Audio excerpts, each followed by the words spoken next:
The twin suns of Zephyr hung low in the violet sky when Lyra heard the terrible sound of tearing metal echoing through her forest. She had been gathering starlight, petals from the glowing gardens that her people cultivated for thousands of years.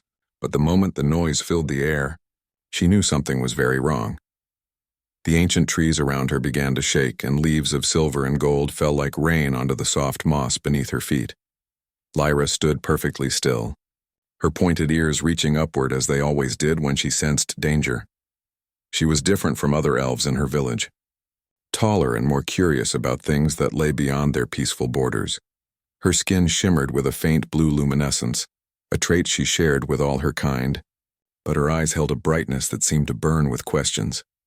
The other elves said she asked too many questions about the outer world, about the stars, about what lay beyond their crystal caverns and ancient forests.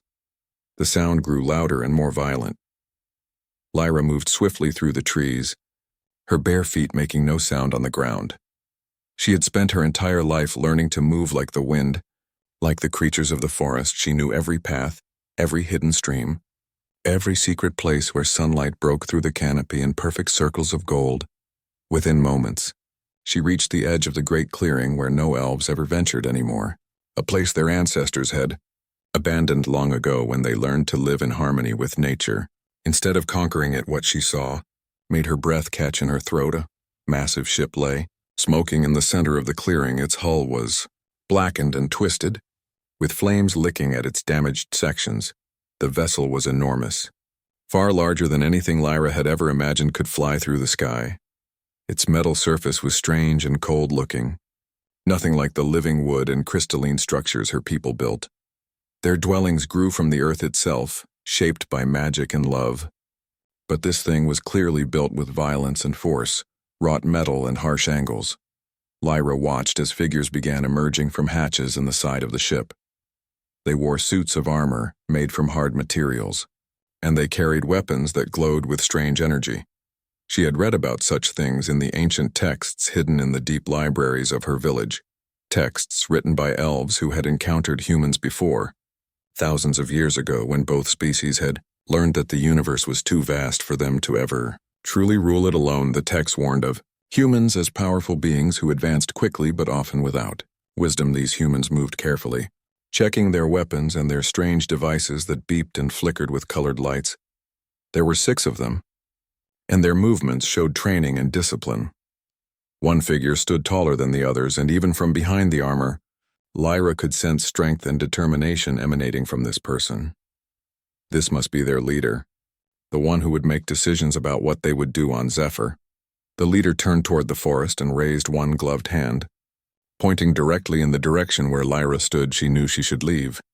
She knew the elders had forbidden any contact with outsiders, and she knew that the safety of her people depended on remaining hidden. But something inside Lyra burned with curiosity and purpose that she could not explain. She had spent her entire life wondering about other worlds and other peoples, and now fate had delivered them directly to her doorstep. Instead of fleeing back to her village, Lyra decided to observe. The humans were clearly injured. The ship was badly damaged and seemed unlikely to fly again anytime soon. This gave her time to learn about them, to understand their purpose, and to determine if they posed a real threat to the delicate peace her people had built over countless generations. She moved to a place where ancient stones created natural shelter, and from there she watched the humans work. The leader removed her helmet, and Lyra gasped silently. The human was a woman with short dark hair and a weathered face covered with scars. Her eyes were sharp and intelligent, scanning the forest with the intensity of a hunter. The other humans called her Captain Victoria, and from their movements and responses, Lyra understood immediately that they would follow her without question. Victoria issued orders in a language that sounded harsh and rapid compared to the musical tones of the elven tongue, but Lyra found she could partially understand it, thanks to her secret studying over the next few hours. Lyra listened as the humans discussed their situation. Their ship had been damaged during a cosmic storm, and they had crash-landed far from their home world. They were explorers searching for new resources and knowledge, and they had hoped to find an uninhabited or primitive world where they could safely make repairs. Victoria explained that their Supplies were limited and that they needed to understand this world quickly. What fascinated Lyra most was that these humans seemed genuinely unsure about whether they were alone on this planet. They had sensors and scanning equipment, but those devices appeared to be damaged by the crash. The humans were vulnerable, more vulnerable than they probably realized. And yet Victoria did not seem afraid. Instead, she seemed excited, as if this situation was exactly what she lived for. As the sun sank lower and darkness began to spread across the sky, the humans established a camp. They built a perimeter of light with strange glowing devices, and they set up protective barriers. They were clearly cautious and well-trained in survival. Victoria moved among her team, checking on each member and ensuring that everything was as secure as possible. The last thing she did before night fell completely was to look toward the forest one more time, and for a moment Lyra thought their eyes met across the darkness. The night was long and strange for Lyra. She should have returned to her village immediately to warn the elders, but instead she remained hidden in the shadows, watching the humans sleep. The campfire burned low and only one human remained awake, standing guard with a weapon held loosely but ready. This guard was watchful and alert, and Lyra realized that these beings were far more organized and dangerous than she had first thought, but she also noticed something else about them as the night deepened and the stars emerged in their full brilliant array. She saw Victoria wake and step away from the main camp. The human woman looked up at the stars for a long time, and Lyra saw something that surprised her. Victoria looked sad and lonely, as if the weight of leading these people was almost too much to bear. Lyra recognized that emotion. She had often felt the same way, caught between her own desire to explore and her duty to her people. In that moment, watching this human leader stand alone under the stars of an alien world, Lyra felt something shift inside her. She no longer saw Victoria as simply an outsider or a threat.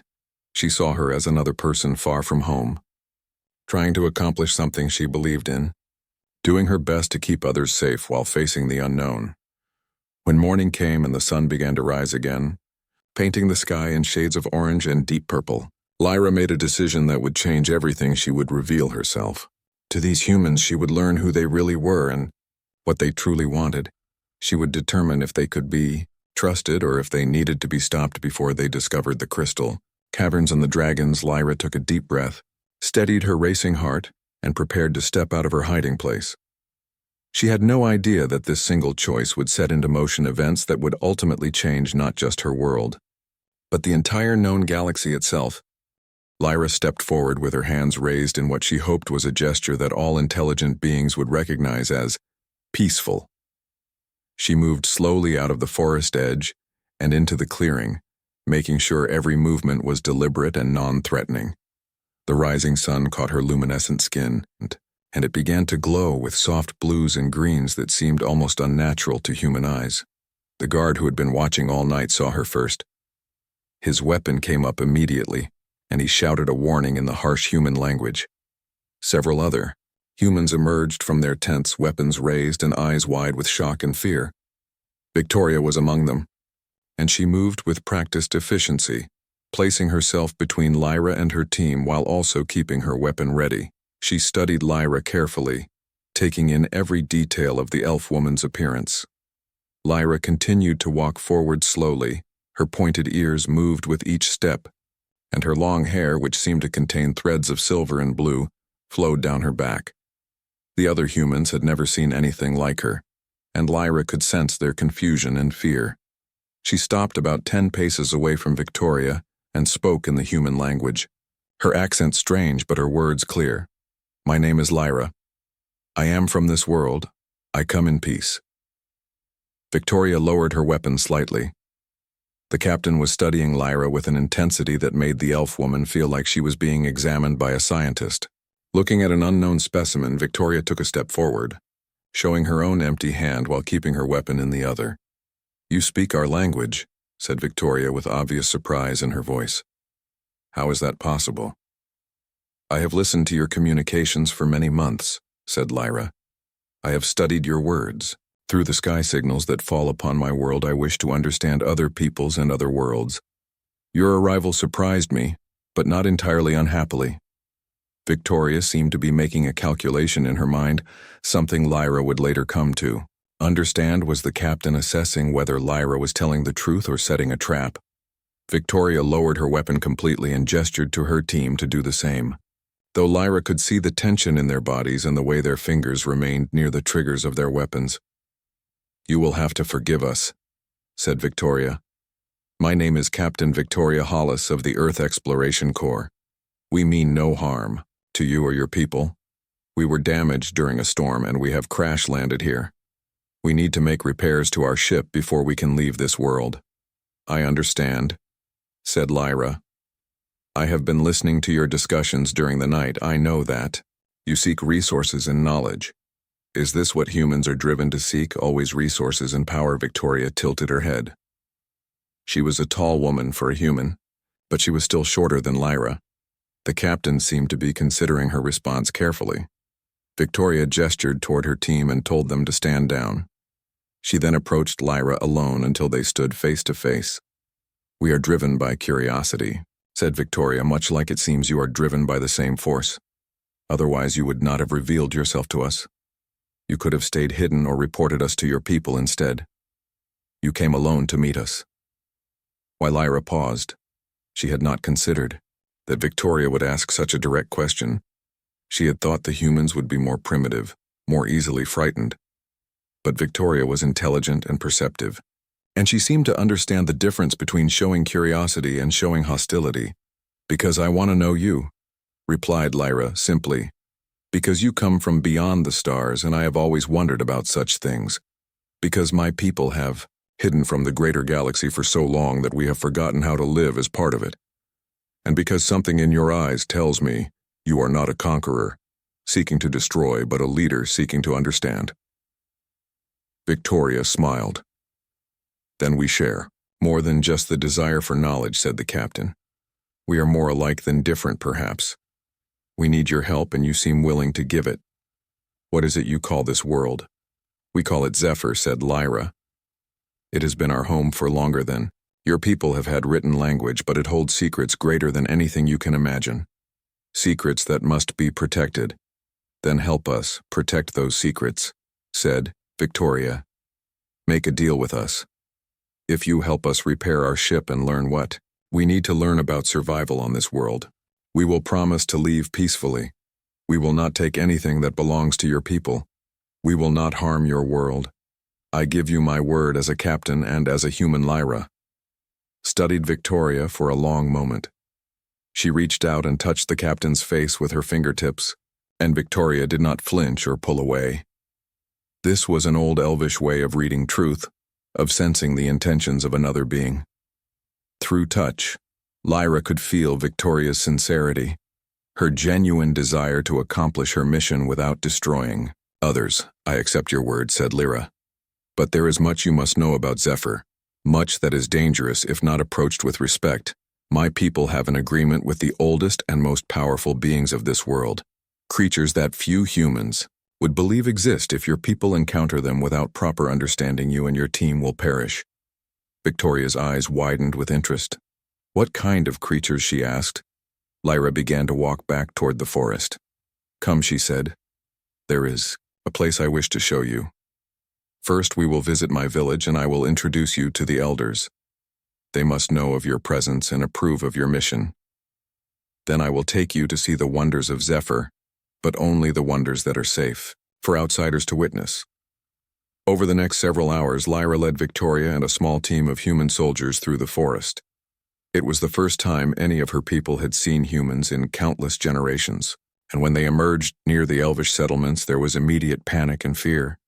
The elves had hidden themselves away from the greater universe for so long that they had begun to believe that other intelligent species were merely legends. The elders of Lyra's village emerged from their dwellings. Many of them were ancient beings who had lived for hundreds of years. They had seen much, but never had they seen humans in person. Their first reaction was fear and anger. But Lyra stood between her people and the visitors, using her calm voice and clear purpose to prevent violence. "These people come from beyond the stars," said Lyra. "Their ship is damaged and they need only safe passage to repair it. They come seeking knowledge, not conquest. They have given me their word. They seek to be allies, not enemies. I have touched their captain and felt her truth. I have looked into her heart through the ancient ways and found no deception. The eldest elf, an ancient being called Meridian, stepped forward. His eyes were like starlight, and his presence carried the weight of countless centuries. He studied Victoria carefully, and then he spoke in the human language, surprising both Victoria and Lyra. We have not spoken this tongue in 1,000 years, said Meridian. But our people remember you are brave to come to us unarmed and open to dialogue. This is good. Your kind has grown since last we met. If you wish safe passage through our lands and assistance with your repairs, you must agree to one condition. Victoria stepped forward respectfully. What condition, she asked.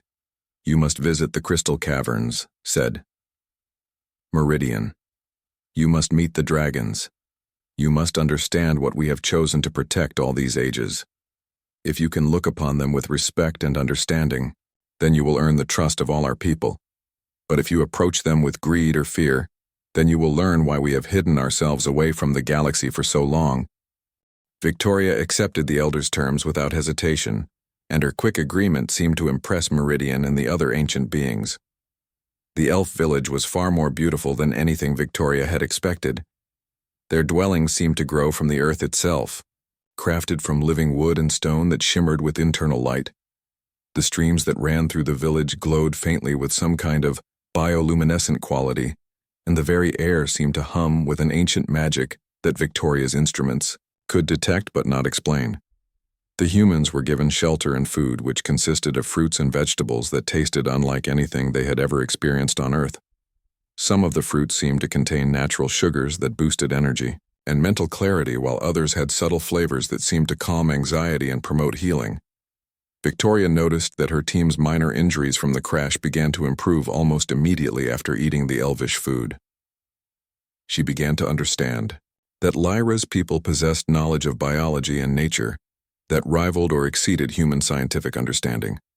Lyra spent the next several days preparing Victoria and her team for their journey to the crystal caverns. She taught them the proper ways to move in the presence of dragons, how to control their fear, and project calm intentions rather than aggression. She explained that dragons could sense emotions, and that humans who approached with greed or violent intentions would be seen as threats. The captain absorbed this information with the same focus she applied to every task on the evening before they were to visit the caverns. Victoria and Lyra sat together near the glowing stream that ran through the village. The twin suns had set, and the stars above seemed to burn with incredible brightness, without the light pollution that existed on Earth. Victoria was quiet for a long time, her eyes fixed on the distant mountains where the crystal caverns lay hidden. Tell me about the dragons, said Victoria. Honestly, this time not as a captain gathering intelligence, but as a person genuinely curious about something beyond her understanding. How long have they been here? What are they really? Lyra considered the question carefully. She seemed to be deciding how much to reveal, how much truth could be shared without overwhelming the human captain. They have been here for longer than my people, have kept records, said Lyra. The oldest scrolls speak of the dragons arriving from the stars long ago. They came because an ancient civilization that no longer exists sent them here as guardians and teachers. My people believe they came to watch over Zephyr, and to wait for the time when the people of this world would be ready to join the greater galaxy as worthy partners. But there is more said. Lyra. Her eyes seemed to glow brighter in the darkness. The dragons are not just creatures. They possess intelligence equal to, or perhaps greater than our own. They have personalities and individual desires and dreams. They have chosen to remain hidden because they are tired of being hunted and feared by those who do not understand them. My people learned long ago that the only way to coexist with the dragons was to offer them respect and freedom. We built no cages. We demanded no servitude. We simply lived alongside them and learned from them. Victoria absorbed this information, and the implications were staggering. If the dragons were truly sentient beings with individual consciousness, then this encounter would not be a simple meeting with animals. It would be a true first contact situation between humans and another intelligent species. "Why did you choose to help us?" asked Victoria. "Why reveal your world to outsiders when clearly your people value their isolation and peace?" "Because I saw something in you," said Lyra. "Something that gave me hope. I saw a leader who cared about her people. A leader who sought knowledge rather than conquest. I saw someone who was willing to question her own assumptions. I saw someone like me. Someone caught between different worlds, between duty and curiosity, between protecting what is known and reaching toward what is unknown.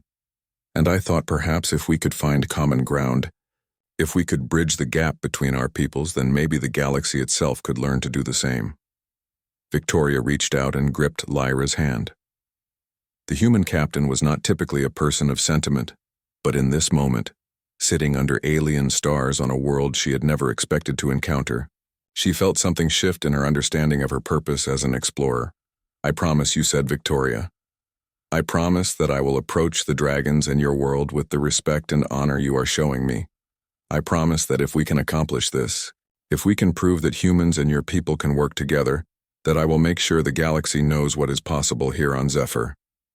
The next morning, Victoria assembled her team. The captain selected only her most disciplined and psychologically resilient soldiers. She left the rest behind with orders to maintain the ship and ensure they did not venture into the forest. The team that would visit the crystal caverns consisted of only 4 humans, plus Victoria herself as the leader. Lyra would be their guide and protector. The journey to the caverns took most of the day. They traveled deeper into the forest than Victoria had previously ventured. The vegetation became more fantastic, the trees growing taller and stranger flowers blooming in patterns that seemed deliberately arranged.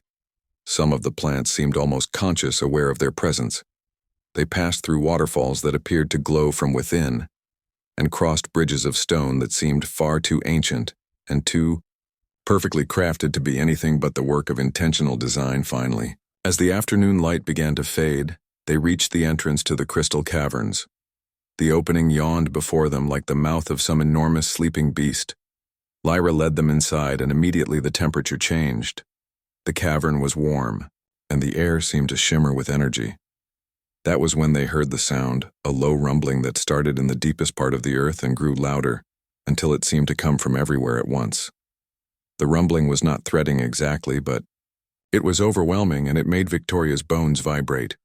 The 4 human soldiers with her looked nervous, but they held their weapons and their discipline because they trusted their captain. From the darkness of the caverns emerged the dragons. They were far larger than any animal Victoria had ever seen. Their scales reflected every color of light that touched them, creating a shimmering effect that was almost hypnotic. The dragons moved with a grace that seemed impossible for creatures of such size. Their eyes held ancient intelligence, and when they looked at Victoria, the captain felt as though she was being examined by beings who had already lived for longer than human civilization had existed. The largest dragon, a magnificent creature with deep crimson scales and eyes like burning gold, lowered its head and made a sound like rumbling thunder. Lyra stepped forward and placed her hand on the dragon's snout. She began to sing in the Elvish language a melody so beautiful that Victoria felt tears forming in her eyes. The dragon's eyes seemed to close in, something that might have been contentment. "This is Stormfire," said Lyra. "He is the oldest and the wisest. He wishes to know if you come with honorable intentions or if you come seeking to control what does not belong to you." Victoria took a deep breath and stepped forward, keeping her movements slow and deliberate.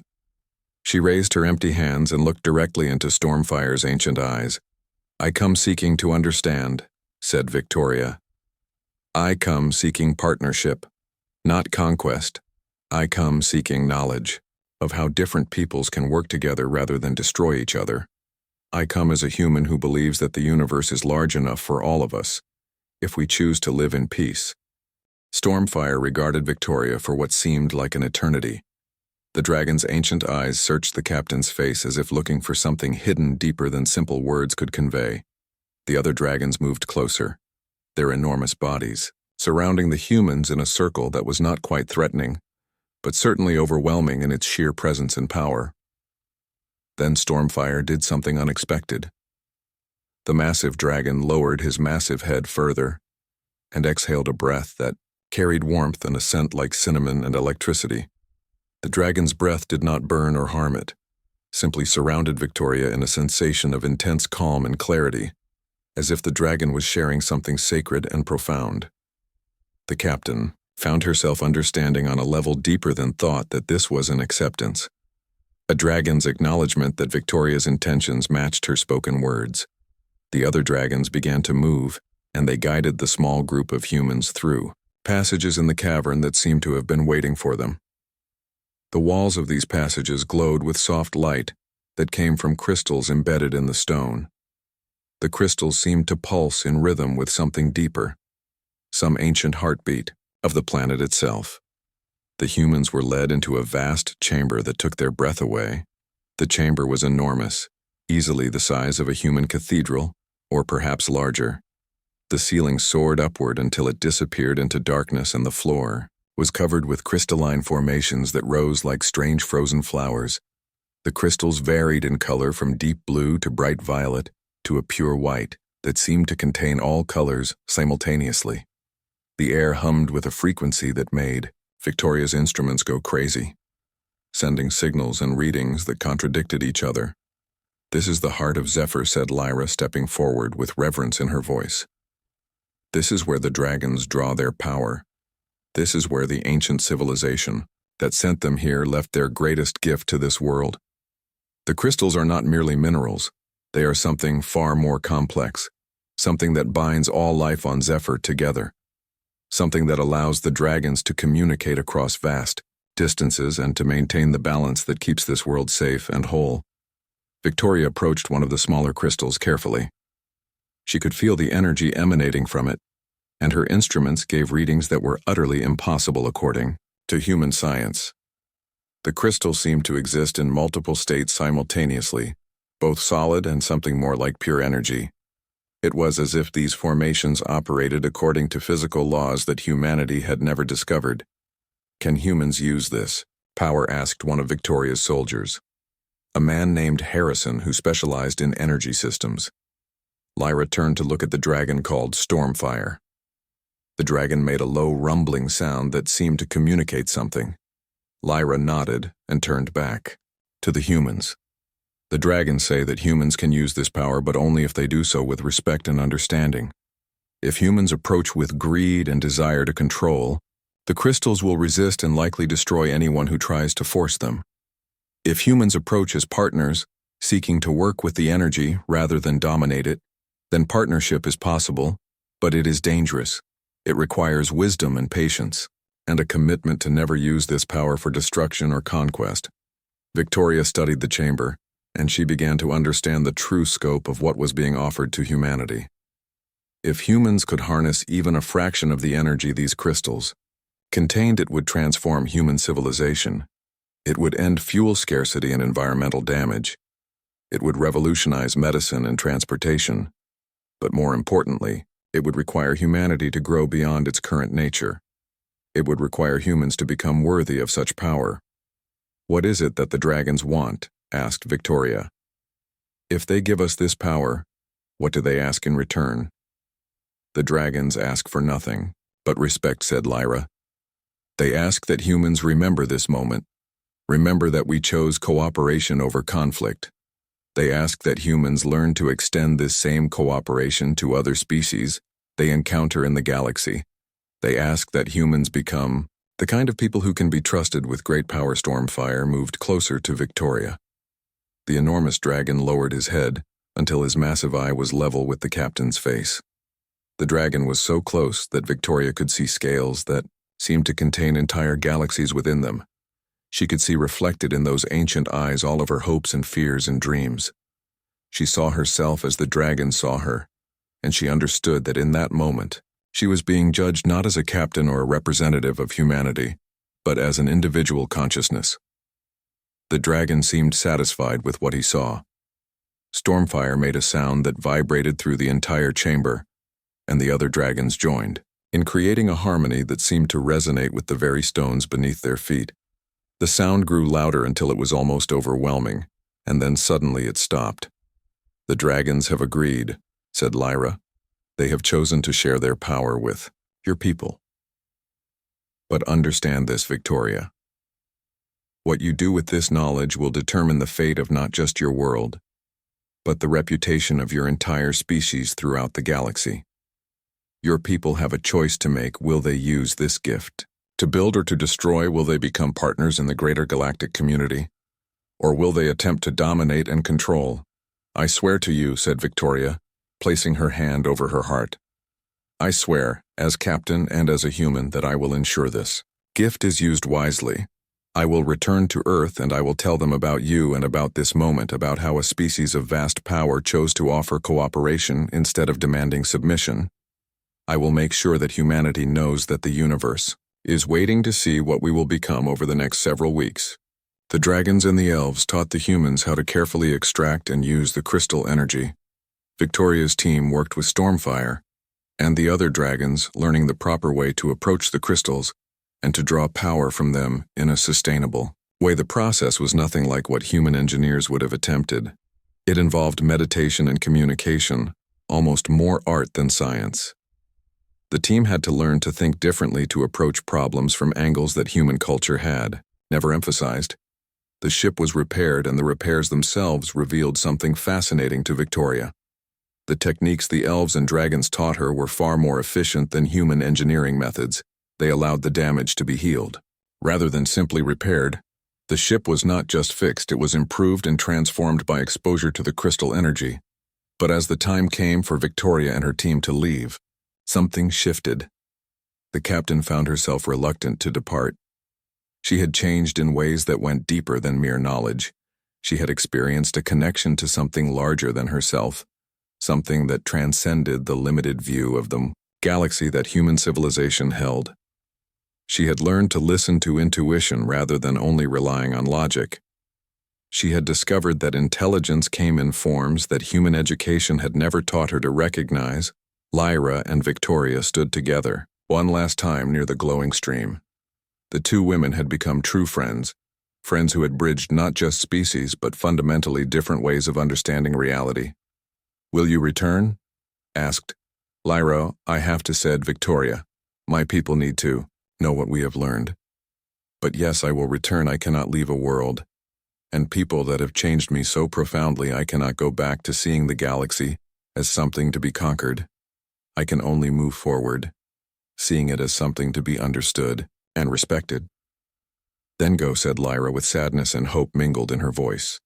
"Go and tell your people the truth. Go and teach them that there are wonders in this galaxy worth protecting more than they are worth controlling. Go and perhaps, if we are fortunate, help your species become worthy of joining the greater family of intelligent beings." Victoria returned to Earth forever changed, carrying with her knowledge and artifacts that would transform human civilization. But more than that, she carried with her the memory of dragons and elves and the understanding that humanity's greatest strength lay not in its weapons, but in its capacity for growth and change. 5 years passed on Earth, and Victoria had spent every single day working toward a goal that seemed impossible. At first, she had assembled a team of the most open-minded and brilliant scientists, philosophers and leaders that Earth had to offer. Some of them thought she was insane when she spoke of dragons and crystal energy and peaceful alien civilizations. But Victoria had proof. She had recordings and samples and engineering designs that defied conventional human understanding. The scientific community was thrown into chaos when Victoria released her findings. The technology she brought back from Zephyr was decades ahead of human capabilities, and the implications were staggering. Here was evidence that humanity was not alone, and more importantly, evidence that there existed species who had chosen cooperation over conflict. The international governments of Earth began to change their policies.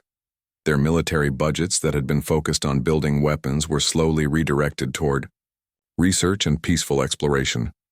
Victoria founded the Zephyr Institute, a massive research center dedicated to studying the crystal technology and understanding the principles behind it.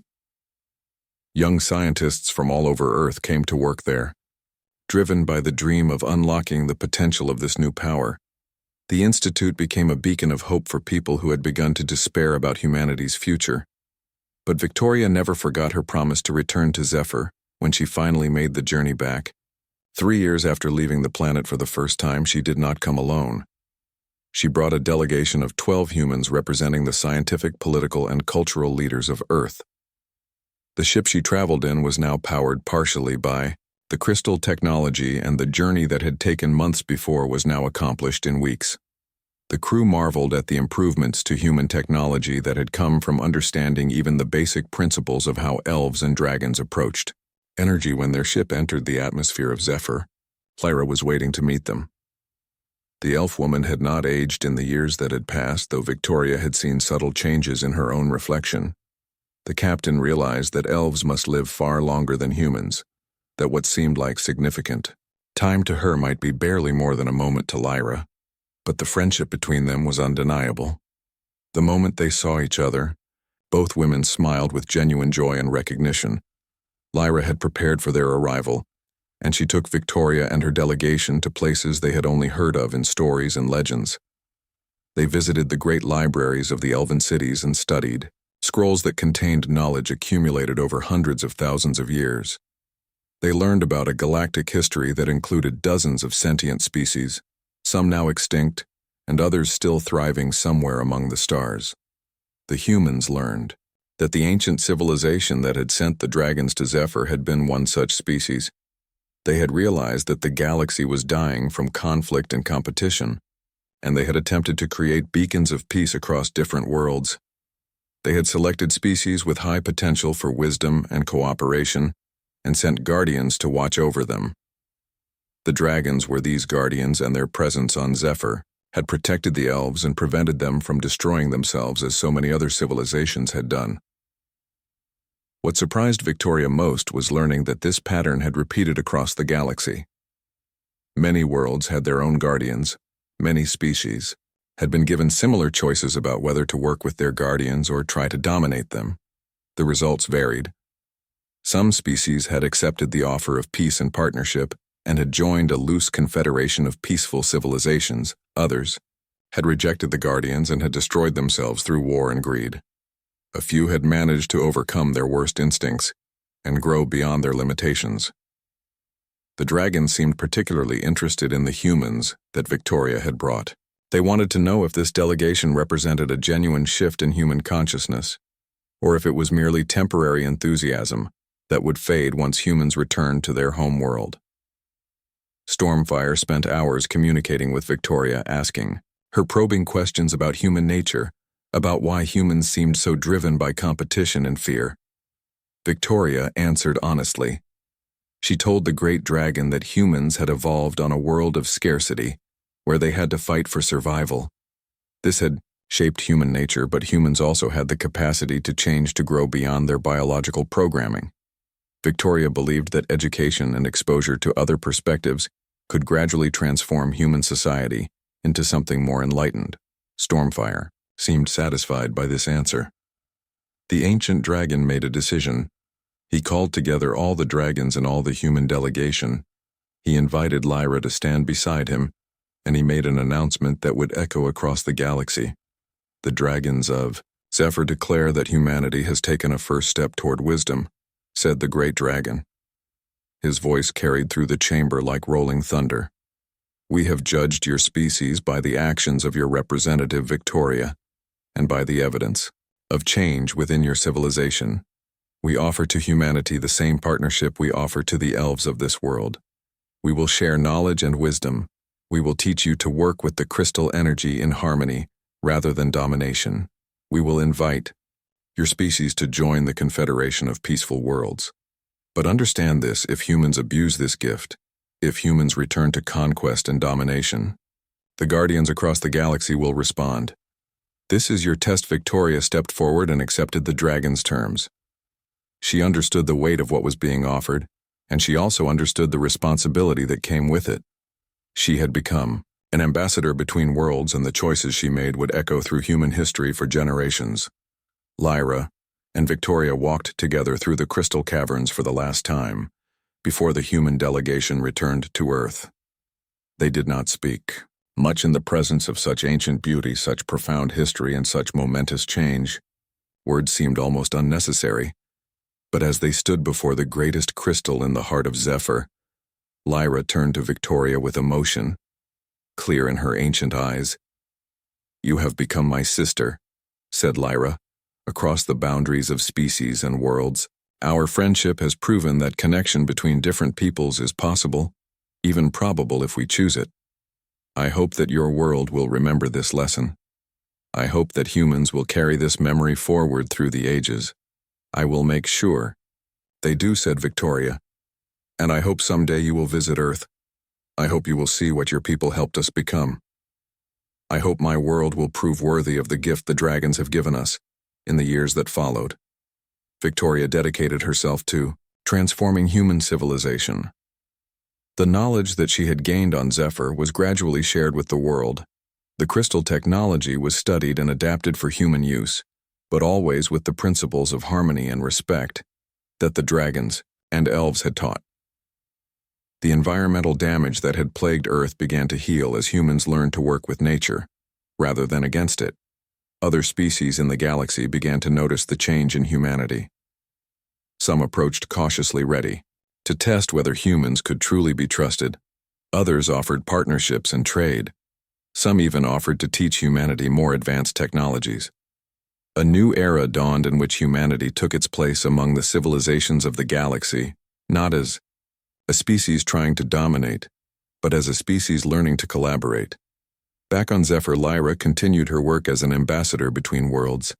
She traveled to other planets and helped bridge gaps between species that had never considered alliance, before she became known throughout the galaxy as a teacher and peacemaker. Her legend grew over time, and she became a symbol of what was possible when different peoples chose understanding over fear, and the dragons remained as they had always been, ancient, wise, and patient, watching over the galaxy, guiding species toward their better natures, encouraging them to choose cooperation over destruction, serving as both guardians and teachers for worlds learning to grow beyond their limitations. Stormfire and his kind had given humanity a gift, not just technology and knowledge, but an opportunity to transform itself to become something greater. The question that remained was whether humanity would honor that gift or take it for granted. In the end, that choice belonged to each generation of humans in the years yet to come.